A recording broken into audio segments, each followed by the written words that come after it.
All right, thanks for joining us today. We are chatting with Chase Hodgson with Summit Funding in regards to luxury home financing. We're going to obviously cover some of the basics and then get into the details and the specifics of what it looks like to purchase luxury properties. We've had a few changes over the past couple months here and years.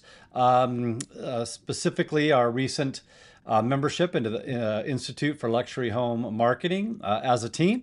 So we're pretty excited about formalizing our efforts in the luxury home market. We have been participating in that for a while, but just decided to formalize that.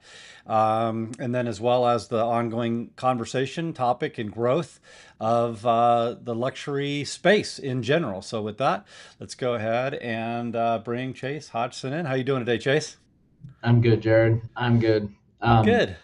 I do need to bring up real quick, for legal purposes. uh, Summit Funding was actually acquired by Cross Country Mortgage, so I am no longer with Summit Funding. I am with Cross Country, and really excited about the change and looking forward to all the new tech I have at my fingertips. We need to change your I don't know what they call it, a title here or uh, Mm, affiliation. So we'll do that for the next episode for sure. But yeah, I sounds guess good. congratulations in order for that. You give me some background and detail, and it sounds like a pretty big move in a lot of positive direction. Yeah, yeah, super excited about it. It's gonna be fun. A little overwhelming learning all the new, ins and outs of their system versus what I'm used to. But yeah, old dog can learn new tricks. It just takes a minute. Yeah, well, I'm sure the change was well thought out. Your leadership, your owner, doesn't do anything without putting a lot of thought and reason behind it. So I'm sure that the move was one that needed to happen and will yield a lot of positive results. Yep, for sure, absolutely. Well, very good. Well, let me do a couple of small housekeeping items here, real quick. For those of you that I haven't met, my name is Jared Lee. I'm the associate broker and team lead here at My Home Connection, also known as MHC Realty. Our sponsor for today is the perfect home buying process. We've spent, over 2 decades now with an effort to perfect the home buying process. Obviously, this is aspirational, but we've developed a lot of tools, techniques. We provide tips, ongoing podcast series, things like that. We are looking at what we can provide in the way of promotion. We've been providing up to $500 on your appraisal and up to $500 on your home inspection, but we're also looking to bring in some luxury home related promotions that you can take advantage of. So feel free to reach out to us, talk about that, as well as that no obligation consultation that we offer, that just kind of have that discussion around how we can help. But with that, yeah, I guess one of the things that I find interesting, Chase, is just this kind of a dynamic and the shift in the luxury home space over the last few years. I mean, we're kind of niching down into different types of luxury homes. There's a lot of different players in luxury homes. I'm sure you see specifically what we're talking about today on the financing side, Mhm. shifts and trends, which is what we're looking to talk about. But what's your kind of general feel about where we're at today in that space?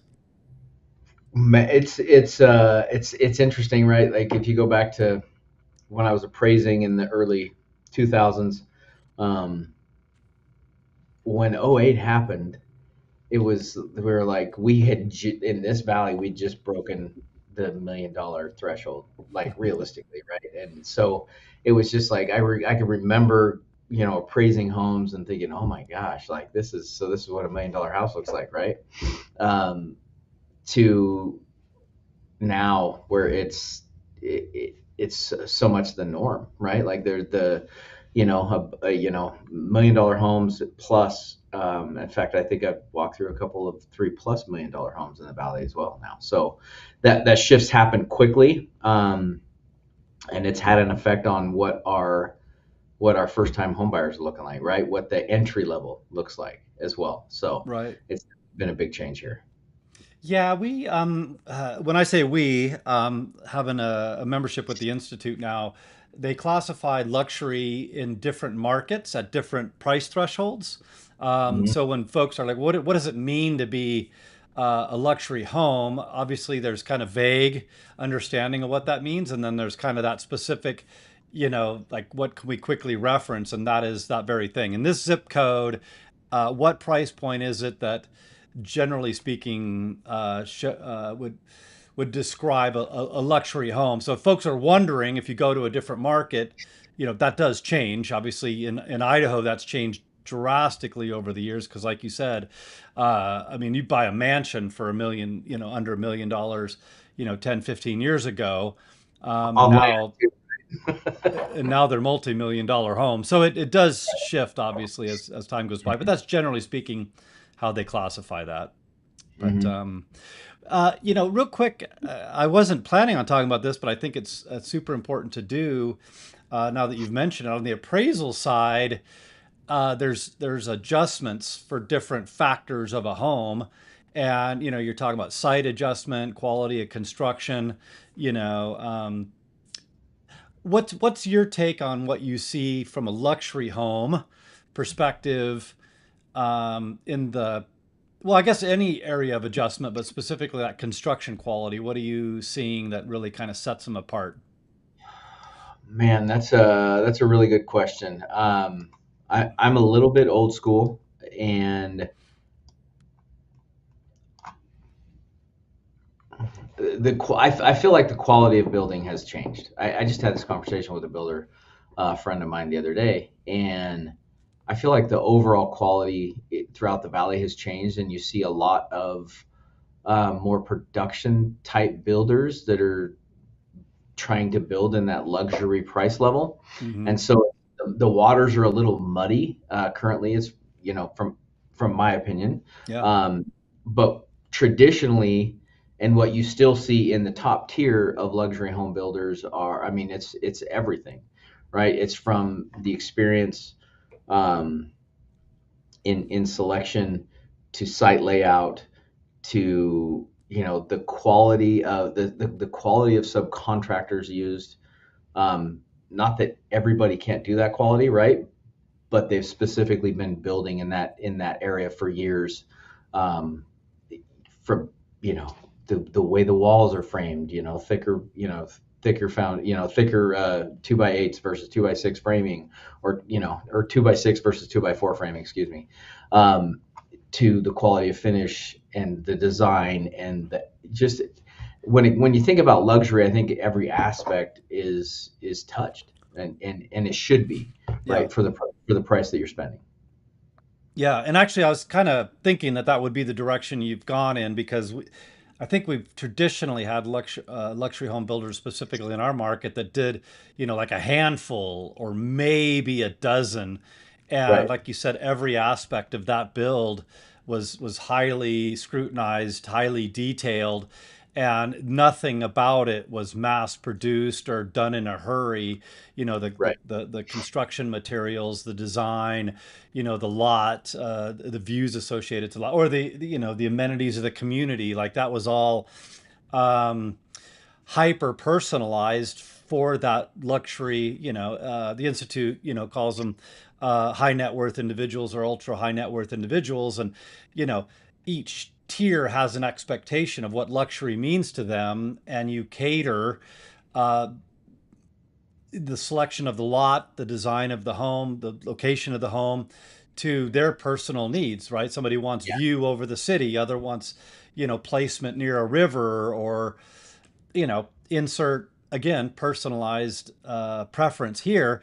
Versus now, you've, not that they're not luxury homes, but they're different, right? When you start Yeah. building dozens, or in some cases, in some markets, hundreds of luxury homes, it's just the price point. Yes. And that quality of craftsmanship, the materials and all that, gets a little soft. Like that just looks like a bigger version of that home, because, and now it costs more, but really, so I guess, I'm not trying to discourage anybody, but if you are really wanting that luxury experience, this is one of the reasons why we, went through the hoops to become a member of the institute, is to understand what luxury home buyers are buying, why they're buying it, where they're coming from, what they're, preferences are, and kind of go back to that. It's not that we've lost the focus on the other areas, but we're broadening what we can provide as a service Mm. to our market. And I really feel like that specialty and that kind of nuance is has been a little lost, and we want to bring it back as best we can. So Yeah, I agree 100%, and I think that yeah, to your point, it's not to dissuade people, but it's to point out you need to be more particular about who you're working with, whether it's the builder, whether it's the agents, you know, if you truly want that luxury. And I think, when I think luxury, I think of custom, right? And that term custom home like gets thrown around so easily these days, but to your point, if any part of that's production or say, yeah, we can change things, but this is the floor plan, right? Like that's not a custom home, right? right. I think that's a great point, and we should spend a little more time on it before we get into these bullet point items here. But our recent episode with John Cotner, Cotner Mhm. Building Company, was a really good example of why he only does, a small number of homes. Um, and the difference, we've had an episode in the past about what is semi-custom. So what is a spec, what is a semi-custom, and what is a custom? Mhm. Um, it is getting tougher and tougher to get a full custom in the luxury space. You could spend $1 million home, and the guy 4 doors down has the same floor plan with the definite elevation and colors Mhm. and different interior selection of light fixtures, plumbing fixtures. But for the most part, that's the same house with different makeup on it. Right. And you know, sometimes that's what you're going to have to do depending on what price point you're at. But as the tiers go up, you should be able to start from scratch, do that custom, and have the resources in on the financing side and on the agent side to give you the experience that you want to build that exact home that you want. Not, Right. hey, I had to pick a plan out of a book and then tweak it. That's, in my opinion, that's not a luxury purchase. Right. A little bit. Yeah. Anyway, And I don't know. it's been a big shift in the market, and I know a lot of builders. I work with a lot of builders. Some of them just their life's easier if they don't have to do that, right? Like they still build a great home. They still build a beautiful home with good quality. But it's sometimes easier for the builder to just build a spec if he knows it's going to sell, and he doesn't have to deal with anything or any changes during the process, and it's done and it sells, and it's just a quicker, simpler process for him. But as you spend more money, you to Jared's point, you have to be able to make those selections yourself, or you should be able to. Yeah. Yeah. Well, I think, in the defense of the builders, it, it can be overwhelming. We call it kind of a marriage tester to build a home, no matter what price point you're in. Hmm. Um, and if you want a high end home and a builder's built something, like on the foothills with an amazing view with the Frank Lloyd Wright style, and it maps to all of your wants and needs, by all means, that's a luxury home. And good for you that you didn't have to go through the whole process of building it and the details, because there's a lot to it. I mean, there's a lot involved in it.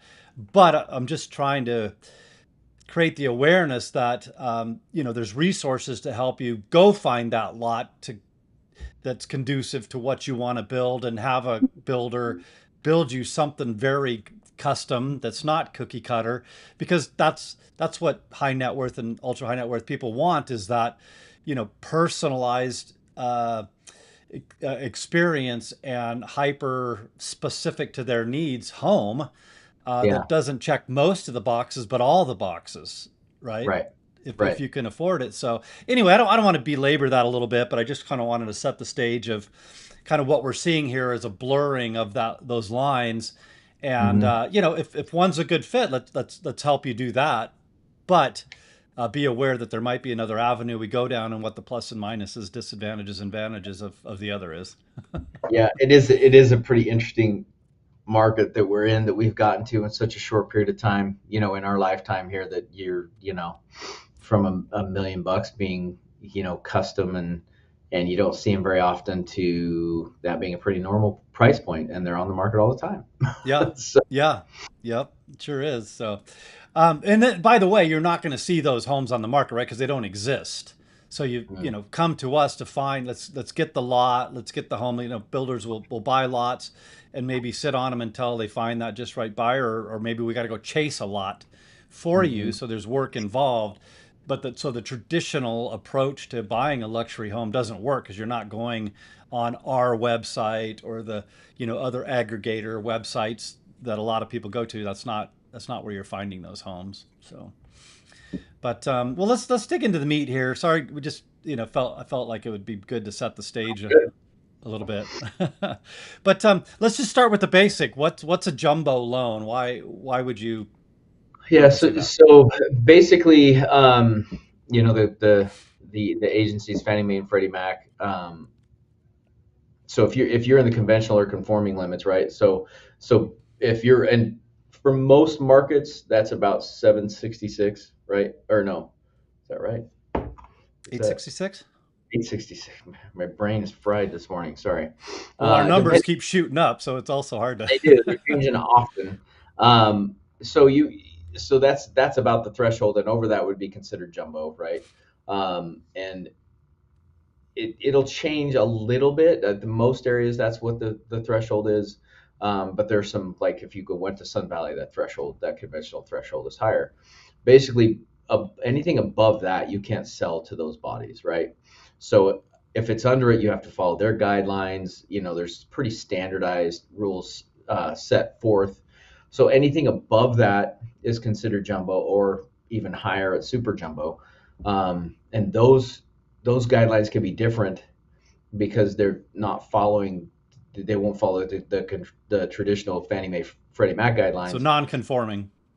right? But they also can't be sold to them, and so a lot of lenders are gonna. I mean, the underwriting is going to be very strict on those because there's no out, right? They gotta, they can't sell to Fannie and Freddie, and so they have to carry those loans, and so the guidelines can be more strict. But there's also can be some benefits, right? Like you can go up to there's some products that allow you to go up to 90% with no MI, right? Because you're not following their guidelines, so you can get Right. around some stuff. Rules So change. Yeah. yeah, so typically the interest rates are a little bit higher, um, but again, it's that varies depending on the lender, depending on the borrower, what their FICO is, what their reserves are, what their all of the above, And we'll just get like a into normal. the details of how that works. Yeah. Now, if you buy $1 million home and you put a good couple hundred grand down, you have options, right? You could go the conforming route, or you could. Right. And we'll talk about how the interest rates change in a jumbo versus conforming, and why you would want to do that. There's definitely been less distance between the jumbo and conforming the last few years. It used to be a bigger variant, but now it's not as much. And in fact, there are some jumbo products I've used that have been better priced than conforming at the time of closing. So Well, it's all that's about possible. risk, right? The reasons rates go up is typically because there's more risk involved, and as luxury homes become more common and more people are buying luxury homes, there's less risk, so they don't have to, uh, you know, to to to raise the interest rates to manage or control the risks. Hmm. Yeah. Correct. So I guess this question is kind of already answered, but who typically is using jumbo loans, and those are people that are buying a home that exceed conventional or non-conforming loan limits, and don't have the ability, or maybe don't want to. Maybe they have the ability but don't want to bridge the gap between those. Those are Right. the jumbo loan uh, clients out there. Correct. Okay. Yeah, it's and you'll actually see that a lot of people with a lot definitely with the ability to bridge the gap but don't want to, right? Like it seems Right. like the Put my cash elsewhere. yeah, there's ways that they can make a higher return than having to sit there. So Right. Yeah, I've got that 200 grand to buy that $1 million home and push it under, but I'd mhm. like to do something else with that 200 grand. Yeah. Right. Yeah. So down payment requirements, how does that change from the I conforming mean, your space? typical are going to be 20%. Your best is going to be 25. but there are programs that will allow you to put 10% down, right, and still not have MI. And rates are going Um, to change on that, right? for sure. Like, and that's the thing. It's just like that part of it is very similar to conforming in that, the more you put down, typically the better interest rate you get, right? Up to a certain point. Then if you put too much down, right, then the loan's so small that it doesn't that the interest rate's higher for profitability on it. Yeah, they got to Um, make money, and if they got a small loan, then they got to increase the rate to make the money they need to make it make sense to do the loan. right. So yeah, so your best interest rate is always going to be at a good amount down, 25-30%. And then as you go down, the rate will go up, will scale up. Yeah, yeah. Um, in today's speak, what's usually the delta, the premium that you see kind of between a conforming and a jumbo loan? Is there even? I mean, I know I'm probably a loaded question here because rates have been so volatile over the last months and years, but can you give an audience a rough idea? It's pretty difficult. I mean, it can be, I've seen it as much as a percentage point higher, but that's not very common anymore. Especially, if you're a high qualifying borrower, you can be right there with conforming, and in some instances a little bit lower. So the deltas is, and then if you go back to the COVID days, right? Like they were, um, Fannie and Freddie were capping. Uh, oh man, I just lost my train of thought. uh, I think anyway, they were that'll get into a later conversation. Actually, I was getting ahead of myself. So, yeah, we've got another but slide here, so we'll roll yeah, into those questions here. Okay. so as far as jumbo goes, it's the delta is just not. It's I can't pinpoint it like I used to be able to. There's more variance and more products available as prices have increased. So Yeah, as we get more lenders that provide product in the non-conforming space, and people are putting more down or less down, and they have different interest, or excuse me, credit scores, like all of those get to be factored in. And now you got way too many variables to just give a rule of thumb. But I guess where I was hoping we'd go with that is um, they need to reach out to somebody like yourself because with those kind of monies and what you do with those monies, running different use case scenarios to say, hey, do I put that 200 grand down to getting to a conforming loan, right. um, versus these other investment options? You're a lender, and your education in economics, you could say, well, are you best suited for putting those monies there, or do you want them somewhere else so they make more money, or it's more liquid, or what have you? Yeah, yeah, that conversation's changed actually over the last few years too, because now that move up buyer, that whether it's considered luxury or on the borderline of production, it's over $1 million, and they're in that jumbo range for a move up buyer right nowadays, where 6, 7, 8 years ago they weren't, right, and so that Right. conversation has definitely changed because now it used to be that if you're buying that, you weren't really worried about the monthly payment. Well, now it's like everyday folks, you know what I mean, that go to work every day that are buying those priced homes. So uh, payment is more of a concern, it seems like. But if you get into that true luxury, it is typically more a look at, like, I've got the money, but where do I want to put it? So that conversation definitely becomes key. And once you break that threshold, there's some other products available too, that might be a better suit than just a straight jumbo loan. So Yeah. it's just a matter of being able to consult and have those conversations and see what fits them best. Yeah. Yeah. Makes sense. Let's go to any other qualifications, and you kind of already alluded to some of them, reserve and things like that. Like what other considerations do jumbo loan? I think FICO becomes a little more, credit score becomes a little more important. Um, it can get pretty expensive quick to have a lower credit score, right? So you typically want to see 700 plus down payment doesn't change much. The debt to income ratios are typically a little more strict, right? Where with a typical conventional, I've done them with as high as a 48 back end, and it's much lower for jumbo, depending on and that'll vary depending on the provider, right? Which bank's providing it, but it's rarely above 43 on your debt to income ratio. So yeah, and so it literally the guidelines aren't as uniform, right? So it's digging into the product and the provider to see which one suits the best. Gotcha. And then, what other loan products do you kind of see as options? Are we talking about the AIOs, the all-in-ones at this point at the space, or are we? There's there's some first lien HELOCs. In fact, I've most of those. I haven't done jumbos at all. I've done the first lien HELOC products. It's what I use myself. It's just it can be more beneficial depending on cash flow.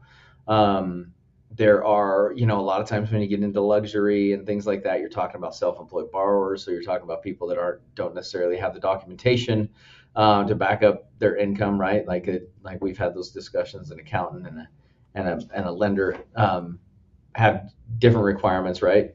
And so they're trying to save you paying taxes, and so they're writing up as much as possible, which that can detrimentally affect what you can qualify for. So it might be getting into even the more expensive non-QM products like bank statement loans and things like that. You'd be surprised at how many of those get done with high income borrowers.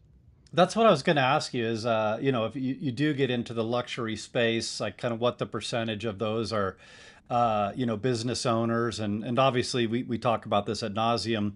When we talk about small business owners, even now kind of medium to large business owners, like get in front of you and, your CPA as soon as possible because it's going to, there's going to be more documentation over a longer period of time and taxes need to be potentially structured differently for that. Yeah, and it can get difficult. You get into multiple pass through companies, different entities. And the higher income, like the higher the income, the more they spend. Right? Does the company pay for this or that? Are they documenting it so that we don't have to hit their DTI with it? You know what I mean? Like it can get really complicated um, to get those done. And so yeah, the starting sooner is way better. The non-QM side, do you see, because we're talking about business owners starting to lean into that non-QM, like is that percentage going up quite a bit and jumbos are kind of a niche intermediate space? Yeah, I don't know if they're. I don't know if they're Actually, you know what, neat. Chase, if you don't mind, let's back up to non-QM a little Yeah. bit and Okay. define that. We've defined jumbo and then another product of non-QM so folks know what we're referring to. So, in my mind, it's a non-qualified mortgage, right? Like it's not backed by Fannie Mae or Freddie Mac. They're problem solver loans. This is kind of the way I look at it, right? Like if Yeah. you don't, so a jumbo loan, even though it doesn't, you can't sell it to Fannie and Freddie. The income guidelines are very similar in what you can document and have to document to do a jumbo loan. So, Hmm. um, if you made plenty of money, but your business shows a loss for some reason or other, right? Then you'd have to look at a non-QM loan, which is a bank statement. For investors, it's DSCR loans. Uh, there's no income loans. There's all kinds of different things because you get into interesting scenarios when you talk about self-employed borrowers and high-income borrowers. Like their credit scores can be lower. You don't expect that, Right. right? But their credit scores can be lower because they're using them all the time, right? They're buying, they're selling, they're whatever, and so they can be lower. Not showing income on tax returns, multiple pass-through companies, buying a lot of equipment or investments or things like that. And so yeah, uh, I think the non-QM. No, I don't think I know the non-QM has grown a lot because I've been doing these loans since I got into the industry, and they were harder to find, and now it seems like they're just everywhere, right? And so it's definitely become more of a norm, but they do solve a lot of problems. And you and I've talked about this before. I work with a lot of non yeah, or a lot of self-employed borrowers just because that's where I came from. Those are the folks I know, Right. and so having these problem solving loans are really important, and it becomes a financial decision too, right? Like, so is the better interest rate jumbo worth paying higher taxes, or worth, like you, to your point earlier, having money sitting in there where it can be working for them somewhere else and making a higher return? Yeah. Yeah. So Well, I guess, you get into conversations a lot. yeah. Yeah. I like the problem solver kind of description of the non QM, because really what you're doing is you're identifying what strengths high net worth, ultra high net worth individuals have. And they might have those strengths and they have some weaknesses elsewhere because of those strengths. So, really, those non QMs are, hey, you have a lot of assets, but for whatever reason, you know, what your taxes indicate you make on a personal level or whatever aren't quite there. And so it's just a different way to look at an individual or a couple to say you are qualified to buy this home than kind of in the box solution such as conforming loans, because right, that's what they are. Is you just don't fit in the box anymore. So jumbo is a little bit out of the box. Non QM steps out of the box even further and says let's solve your problem. Let's look at the things that should be strong for you to make sure you're a good borrower. Right. Exactly right. That's a great description. So anyway, let's see about uh, key differences. So you've got luxury homes and you've got folks that want to buy a second home, right? Specifically in our market, they want to live down in town here. And then we've got resorts kind of around town Yeah. that you want to go up for long weekends, a week or two at a time. That's a second home versus investment property. How do you begin to structure a different loan for those folks? It's actually pretty similar. So you can have a first and a second, right? You can't have a third, fourth, fifth. It has to second home has to be, so many miles away. It, they're basically, what they do is they set up the guidelines so that you can't skirt them, right? So you can't buy a second home or buy an investment property under the second home guidelines, right? And get a little bit better interest rate. Yeah, because money's So cheaper. To your point, you just said that, right? yeah, Yeah. So yeah. So it's primary residence best rate, second home, and then investment property. And so the second home, you have to meet those requirements of being so far away, and then after that then you're basically looking at an investment property, right? If it's within proximity, or you already own a second home. yeah, Um, those loans are very similar when you talk about a second home, maybe a little bit higher interest rate, and then everything else is pretty much the same. You're typically looking, when you get into second homes and investment properties, you're typically looking, 20 plus percent down, 20 to 25%. So, and the interest rates are typically a little bit higher. mhm, yeah, Again, there's usually a solution or a way around it. Like if you get into non-QM or something like that, of you know trying to minimize down payments, but that's the typical. yeah. The cost of money is going to be adjusted to the risk that a lender is incurring, right? It's if times get tough, but the first thing is going to go is my investment property, right? Because Yep. I got to live in a house. If I have a second home, that might be the next one to go because I'm going to live in my primary house. So they're gonna expect more down so that it minimizes risks if they need to foreclose, and so Yeah. on. So Yeah. To your point, and what crossed my mind earlier and kind of derailed me there was during COVID, or like around 2019, 2020, that as the economy was, they weren't sure. Fannie and Freddie put a cap on what they would purchase as far as second homes and investment properties. And so what that did was force lenders to increase interest rates on those properties, mm, um, and kind of try to slow down the purchase, because in an unstable economy, those are the first things to go, right? Your investment properties and your second homes. yeah, yeah. One last question I think is that I didn't mention or allude to earlier is this remote work idea, right? Hmm. That's really, I think, kind of infused this interest, these options for luxury homes, right? If I'm in Silicon Valley, make a really good income, and now I've got the ability to work from wherever I want. They're coming to markets like ours to say, man, I want to be looking out my office window at the ski hill, you know, as I'm working Mhm. along, so that when I'm done working, I jump on my skis. That's, because my house is, why am I drawing a blank on it? But basically, the run is right there. Yep. Uh, that Yeah. term's escaping, but you know what I'm talking about. Yeah. Yeah. Absolutely. Ski in, ski out Yeah. Oh yeah. There you go. Thank you. property. Yeah. Yeah. So yeah. So they had a lot of money, but they just knew that they wouldn't be, going long distances for a long period of time, right? I mean, you can only fit so much into a 2.5, 3 day weekend versus maybe I could sit there for a couple of weeks. Yeah. It definitely has changed the way our market works. Not just that, but not just for the second homes and that, but just permanently, right? People can live a lot of different places now, and make those. I think we've experienced it, right? The higher wages from California, but being able to live here and do that. So it's Yeah. definitely changed the landscape. Yeah. Yeah. Absolutely. Well, we're a little over a half an hour into it. Is there any other specific items you could think that our listeners, viewers need to know about in the luxury home space? Financing options, requirements?